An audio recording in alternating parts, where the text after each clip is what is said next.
In this video, I'd like to show you how you check on your kids' progress and have a look at what they're doing and be able to just track their work and see how much work they're doing. Simply, if we go into my work plan, again, it's a really good place to be. In my work plan, again, we have a list of projects. And these are projects that have a date on them, so you can see when they were given. And that gives you an idea about what work should be expected. I mean, how we're connecting this is, as before, we're going to have a curriculum plan which shows you which projects should be done when, and it gives you a rough idea about what projects they should have completed and when they should have completed them by. I mean, what this tells you here, the information about a project, which is quite interesting, it tells you the date that it was given, also the name of the main teacher, which is usually the subject teacher or the phase teacher, and somebody who's working alongside them. So again, it could be other people that are working alongside. Um, this is really important because it tells you the name of the project, and if you click in there, it's what we did before. It shows you how a project's put together. This shows you how the progress is. Now, what we said before is how important a module is.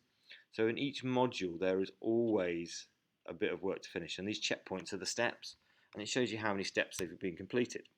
So in this case, all the steps have been completed. So this, as I'll show you in a minute, will trigger another assessment point, which I'll show you in a minute. But again, this very quickly shows you how many bits of work they're covering. So this unit's been done.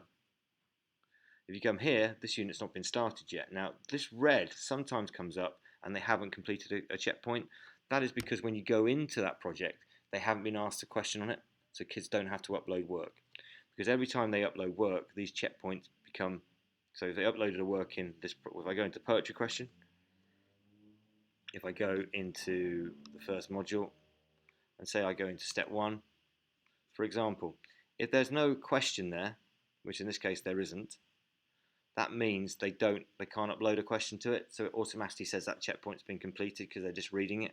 But where there is a question, so for example here at the end, there's a question, answer these questions. So to make that checkpoint change, they have to upload the work onto that. So this really gives you a very quick sort of guide when you look at this home page of my work plan, because it shows you how much work they're completing, how many checkpoints. So the colours of these will be really important. And when they go green, they then get sent to somewhere else. So what you can do at each of these points is view the progress. So if we click into view progress, what this will do is it will show you the work and what work they've submitted for each of them and what bits they've done. So for example, I've done these here and they've been very quick screenshots. They're not actual work, but if you click on that, it will show you the work for checkpoint 1. So again, I've just taken a picture. But it could be a picture of their work, it could be their files, it could be a movie, it could be a PowerPoint, but you can see their work there very, very quickly.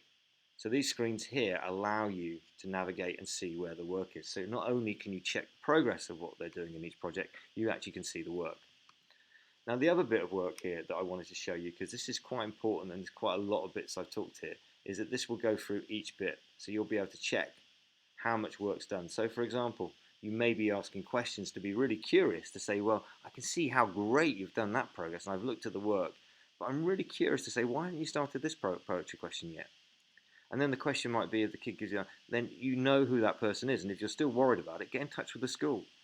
Ask us questions, and that's the whole point of this. It's being really curious and making sure that you work with us to find out, because it's a bit like us having and trying to check these things, because we do, and teachers do have a way of doing that, but what's really great is if you're on that case as well and we're focusing together to make sure that we get the work done and we're making sure that works the best that it possibly can be. So you can look at the work there by view progress, but what else happens is you can actually check and be part of something else, which I'm going to move on to in a minute, to actually be part of the assessment with the student. So you can actually look when a module's finished with the student, talk them through it, and they can work through with you as well to say, well, what do you think of that project? How do you think they worked at home? And it's that flipping of the classroom. It's the bit about having that 24-hour way of you knowing what they're doing and being part of that journey, not just somebody that doesn't know. So what this does mean, okay, when that green dot does get produced, you can go to progress. And what happens is we have these buttons here, which are to do with the assessments. So what happens in this bit here, initially what we say is when anything's taken, it goes to this point. So when a kid has finished a module and go green, it comes to this thing called student assessments. And they can then assess this with the parent, and I'm going to move on to this in a minute, and you can actually then see and be part of helping and commenting how your kids are assessing their work. And that will be in the next module that we're going to have. So I'm going to stop there today and then look at the idea that I've shown you now, how you can check the work with the colour bandings and how that allows you to see how much work the student's doing. And you being that curious friend to be part of that journey with your child and working with us to let us know. Because if we've got more eyes and we're all working in the same direction, we're going to make sure that we get the best results we possibly can.